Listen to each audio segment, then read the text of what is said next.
with you.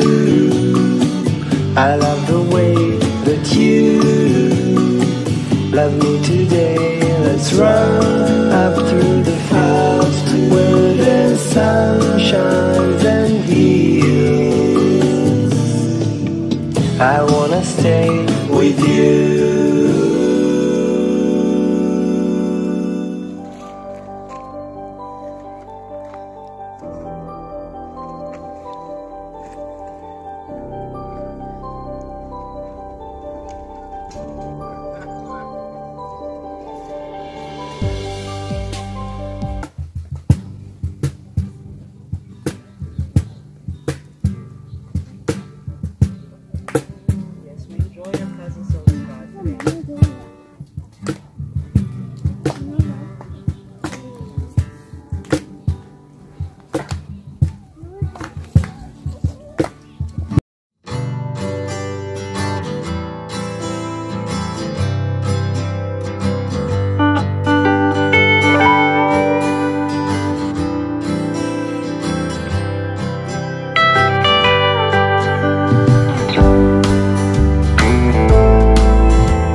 one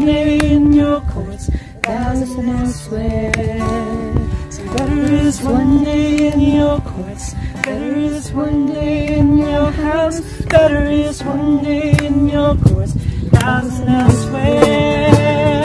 Better is one day in your courts, better is one day in your house, better is one day in your courts, thousand elsewhere.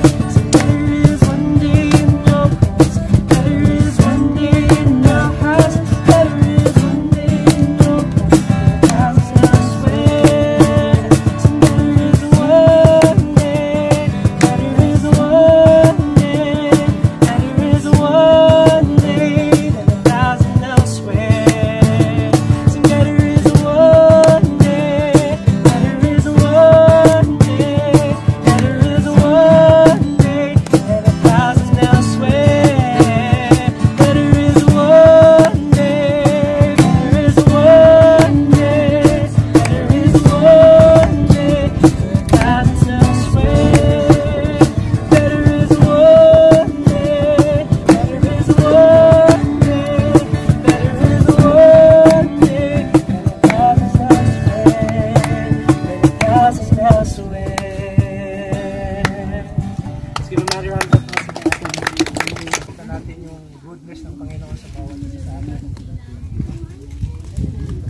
done in our lives.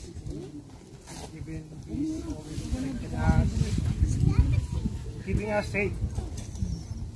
Ingatan tayo ng Panginoon sa pagpunta natin dito. Sama-samang fellowship sa bawat isa. And it's amazing how He placed us at the right place at the right time. Amen? Ganda yung lugar na binigay sa atin ng Panginoon sa araw na ito. And sabi nga, we can still enjoy the goodness of God in the creation of God na binigay sa atin. Although may mga nangyayaring hindi na maganda sa panahon ngayon, but still we can see the goodness of God. Sabi nga, we are living by His grace, by His goodness, and by His mercies. Palagi natin sinasabi that God is always good. Malabang response. All the time. All the time. He is a wonderful God. Sabi po sa kanta. A God whose heart that is kind beyond all measure. His mercies endures forever, sabi sa Psalms. God wants us to know that He is a great God. Diba sabi sa Old Testament, He is the great I am. Ang pagpapakilala ng Panginoon kay Moses, He is a great I am. God is the same yesterday, today, and forever. When it comes to blessing His children. We are the children of God, amen? Amen. Malakas na amen po dyan. Amen. Meron po akong nabasang isang article, meron isang professor sa US, California. He lives into his 90s na po siya. And it was in his 90s that he shared his life with a pastor.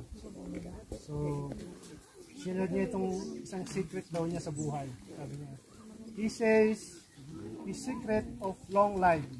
He believed that this is his secret. Sabi niya, ever since he was young, he says he always thanked God.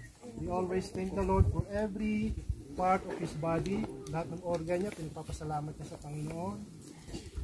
He thanked God for his heart that is well functioning. Ito po, siya po yung professor of medicine. He thanked God for his kidneys. He thanked God for all the organs of his body. One by one. Isa-isa pa niya yun, one by one. So he says that gratefulness is the reason why he is healthy and he live long. Kaya lang kung minsan sa buhay natin, we are more conscious of a pain in our body in a certain location than we are to thank God for all the health in the other parts of the body. Kumbaga parang masakit lang yung ating daliri, sasaktan na tayo, nagre-reklamo na tayo, but the whole body is still in good health, di ba? In good health. Dapat daw natin ipagpasalamat yun. Sabi niya sa kanyang article. So we believe that God give us more health than sickness. Amen? Naniniwala po ba kayo doon? Sickness is not from God. It is from the enemy. We should start thanking God for the little. Sa bawat maliit daw, kailangan natin umpisahan magpasalamat sa Diyos. Kagaya na nangyari sa Panginoong Isus, di ba? Sabi doon, Jesus took a little. Yung pinatawag na 5 loaves, kinakain niya yung 5,000 people, di ba? Anong ginawa niya? Kumuha siya ng 5 loaves and 2 small fish. Kung babasahin po natin sa Bible, yung small fish na nabanggit doon, napakaliit lang pala noon. Parang kasing liit lang nasa sardinas. Ganun daw kaliit yun. So he thanked God for the little. Naniniwala po ba kayo doon? We believe that it will multiply. Even our health, diba? Kahit sa mga maliliit na sa buhay natin, ang kalusugan natin, maliit man yan o malaki, dapat ipagpasalamat natin sa Panginoon. And it takes, sabi ng Bible, it takes faith to believe God. To believe in everything ginawa ng Panginoon sa bawat isa sa atin. Kaya lang, the sad thing is, sabi ng Bible, in the last days daw, sabi ng Bible is, men will be unthankful. They don't say thank you anymore. Sabi nga, they take for granted the people around them. And that is the attitude of the world in these last days. Meaning, yung mga nasa paligid natin, yung word, yung ginagalawan natin. So, they take for granted the people around them. Ito na yung attitude ng mga nasa mundo, di ba? In these last days. The Bible also says that the world will be despisers of good, unloving, unforgiving, without self-control, and lovers of themselves. Alam niyo po kung anong bottom line nito? The bottom line is, nag-umpisa po ito with lovers of themselves. It starts with lovers of themselves. Meaning, the Lord Jesus is not in the equation. Kumbaga, wala sa buhay nila ang Panginoong Isus. The Lord Jesus is not in the equation. Kung wala sa equation ng Panginoong Isus, ano po magiging resulta? Diba? Lovers of themselves. Makasarili. Selfish. Ganun po nangyayari sa mundong ginagalawan natin. So, ang focus lagi is self-centered and taking advantage of what is in the world. Sabi nga, if you are thankful person, sabi doon, your body will respond. Hindi ka na, dis-ease ka na. Mag-uumpisa ngayon yung dis-ease. So, huwag po tayong mag-complain sa mga bagay-bagay kasi minsan, mga bagay na kinukomplain natin kahit hindi sila bagay na. We need to have thankful heart. Po sa salita ng Panginoon, in everything, give thanks. So doon, nagiging resulta ng ating hindi na natin ay pagpapasalamat sa mga bagay natin. So maraming mga studies that people who are thankful, people who are appreciative, people who are optimistic, they live long. Ayon ito sa mga US studies, sa mga medical practitioners sa US. Sabihin the people who are ungrateful. Alam niyo po nangyari sa bansa ng Israel, the Old Testament times. And the children of Israel, when they are in the wilderness, they saw, nakikita na nila yung pillar of cloud during the night, during by day, and pillar of fire by night. Kumbaga, visually, nakikita nila yung ginagawa ng Panginoon sa kanila. God providing them supernatural food from heaven. Literally, ano po nangyari doon? They complain every step of the way. Complain and complain. Kaya lang, ang masaklap po na nangyari is, these consequences is disastrous. So kung babasahin po yung Old Testament, malaki yung naging consequences sa kanila. During that time that they are complaining every step of the way. But for us, sabi niya, as God changes our hearts to be more like Him, and our eyes to see things His way, not our own way. So we learn to focus on what is eternally important. Yung mga relate yan. It is subject to decay. Masisira din lahat ng bagay. It is all passing away. And it is all degenerating. Kaya kapag nagtimpla tayo ng kape, di ba?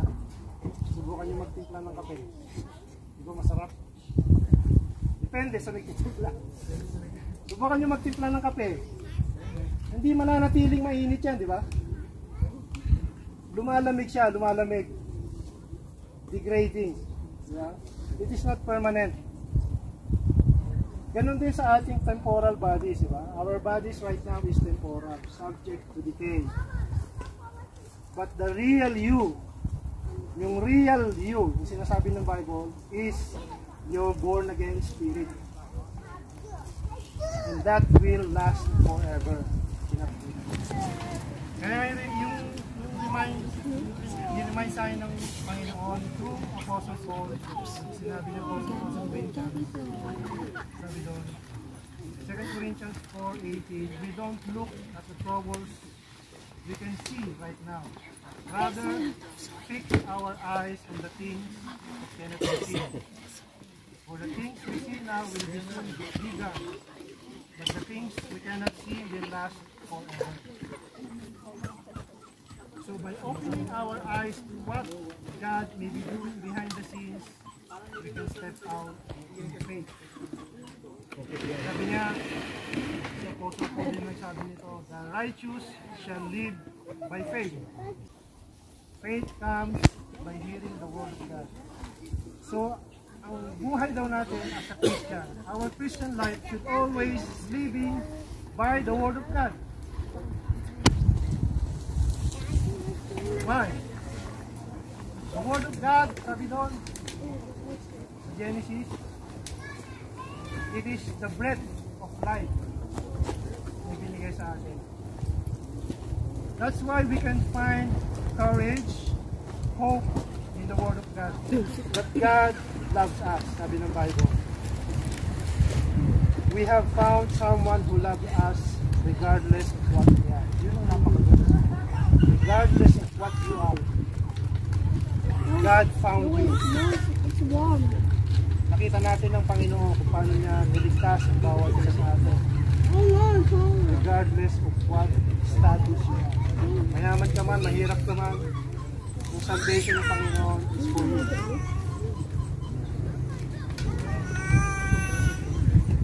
At ano po ang resulta nun?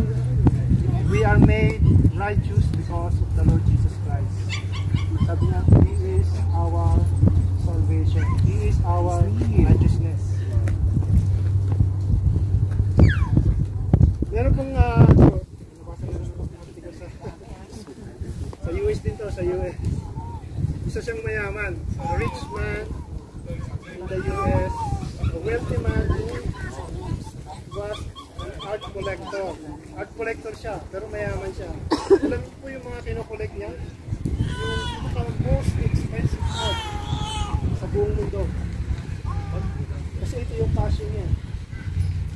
And he had a dear son. Meron siyang anak na lalaki na isang anak. A very dear son. And only son who has a passion for his country. Ito naman ang masakit na nangyari. Namatay yung anak during the war. Merong nilagay siya sa mission sa war. Namatay yung anak. So yung matandang yung tatay, gusto ng matanan, finally, meron siyang, wala na siyang tagapagmana, yung matandang mayaman na yon, at namatay. So he had a will, yung alam niyo yung will, di ba, may bawat tao gumagawa ng will sa family. So gumawa siya ng will at binigay niya ito sa kanyang kaibigan na lawyer. So ano po nangyari? Yung mga collection niya na art, pina-auction ng kanyang lawyer. So lahat ng collection niya pina-auction ng lawyer kasi yun ang kagustuhan ng mga tandang mayaman. So nangyari, pina-auction yun, kaya lang hindi alam ng mga tao kung ano yung will niya. Of course, hindi alam ng mga tao. Kumbaga parang ang pamabasa natin, walang interesado dun sa pinakitang first auction. Kaya lang, merong isang matanda na nakakita. Sabi doon, finally, an elderly man at the back, nakatayo doon sa likod, stood up and says, okay, I will take it. Bukunin niya yung painting ng anak. Yung pala, this man was actually the butler of the rich man into the family. Kumbaga, butler yung lalaking matanda na yun. And this butler, he loves the boy so much. Mahal na mahal niya yung bata, yung namatay na sundalo. So no one knows what is the will of the rich man except the lawyer. And this lawyer said to the auctioneer, done. Kumbaga, nung nakuha na nung butler yung painting nung bata, sinabi ng auctioneer, tapos na yung auction. Sabi nung auctioneer. So the elderly man has bought it. Binili na nung butler yung picture. Then the auctioneer, sabi doon, he laid this gavel. Ano yung gavel? Parang gano'n yung So sabi doon, the auction is over. So nagtaka ngayon yung mga tao. Tapos na. Kaya dami pang mga collection. Yung pala, base dun sa deceased na namatay na mayaman. Sabi dun sa will. Yung Bible, you are a joint heir with Jesus. Amen? Naniniwala po kayo doon? You are a joint heir of the Lord Jesus Christ. So God did not send Jesus so that Jesus is Jesus by Himself. But God sent Jesus so that you will be identified with Him. He is our new identity. He is our righteousness. He is our wisdom. He is our holiness. Amen. Bless po kayo. Bless po ba kayo doon? So when you look at it, be aware of God's love for you. Be aware of all His promises to you. Be aware of His words to you. The glorious reality, sabi ng Bible, as Christ is, so are we in this world. So that God does not look at you in your own, but God looks at Jesus as your own. Yun ang promise ng God. Kaya when you read the Bible, when you read the Word of God, ang number one na titignan nyo is to see the Lord Jesus Christ. Because when you see the Lord Jesus Christ, sabi doon, you will be transformed like Him. And number two, whatever Jesus has, you have. It behooves you to find out what He has. And whatever you see Jesus doing, you are able to do it because as you behold Him, you are become more like Him. And because of Him, you can walk in faith and hope for all your days. Sabi po sa Galatians chapter 2 verse 20, Apostle Paul reminded us that the life, sabi doon ni Apostle Paul, the life I now live in the body, I live by faith in the Son of God. Ito yung sinasabi ni Paul na union with the Lord. Dahil sa ginawa ng Panginoon sa atin, we have been joined to Christ in a vital living way. Because He made Himself one with our curse, and one with our fallen bodies, and ended them at the cross. Ito yung reality ng gospel. That God not only became one of us, but He became us. Yun yung goodness ng Panginoon. Yun yung message ng gospel. Yun yung reality ng gospel ng Panginoon Jesus. So sabi niya, ang buhay daw natin is totally dependent upon the Lord. Union, yung Christ is our design. Sabi niya, tayo, man is perfect when he is perfectly united with the Lord.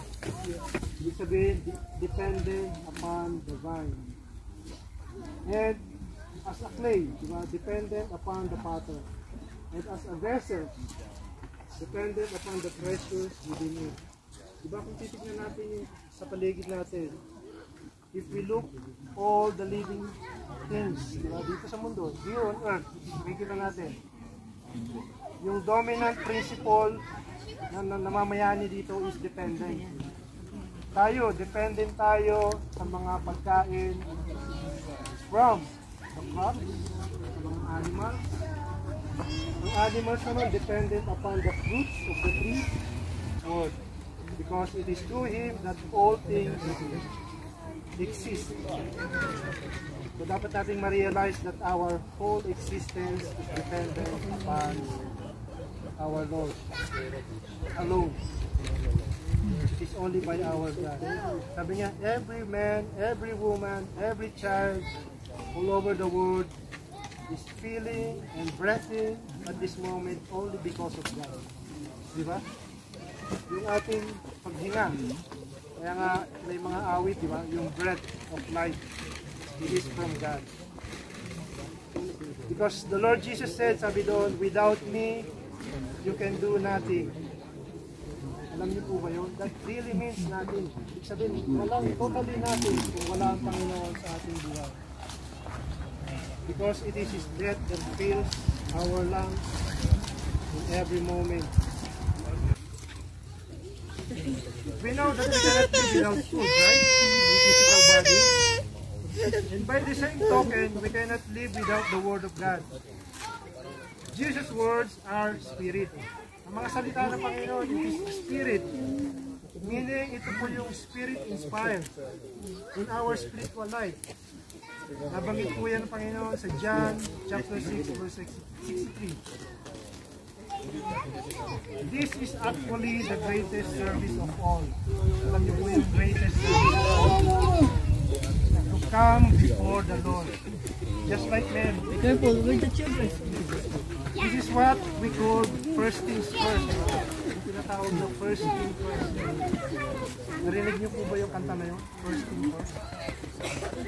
So this is the one that is needful because They're so heavy. Gusto mo yung mga verses na binabasa ko. Hindi lang para makatouch ka ng mabasa ng mga. Namnamin mo yung pagpamahal sa Diyos. That's very important. Diba kung minsan may naririnig tayo na mapagiging ka rin ng pagbasa na yung salita ng Panginoon. You feel guilty. Ito po ba yan? And us, sabi ng Romans chapter 8 verse 3:34. God has justified us. Sabi ng Panginoon. So every time na hindi kayo nakakapagbasa ng salita ng Panginoon, you must feel hungry. Because guilty is not from God. Guilty is from the enemy. You must feel hungry. Gugutan na po ba kayo? Yes! Amen. Magbasa muna kayo ng salita ng Panginoon. Amen. Praise God. So, the Word of God is what God gave us life in the very beginning. So when God made man from the dust of the ground, He believed man and all His creatures that was lifeless. Pagkaka-create sa atin ng Panginoon from the dust, kung wala yung Word, kung wala yung Spirit, ano ang itsura ng tao? Sa mga food na sa sakuran, Spirit multiplied the food in our health, in our bodies. Salamat Panginoon, as we enjoy His place, praise you, bless you.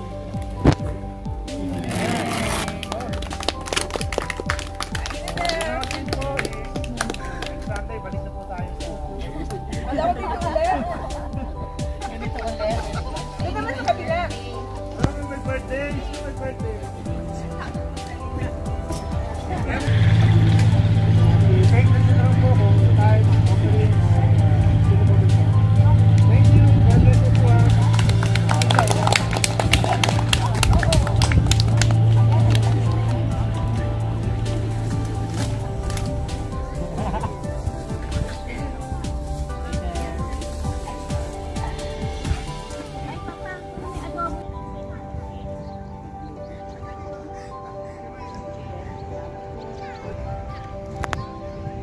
Dito sa tilapia.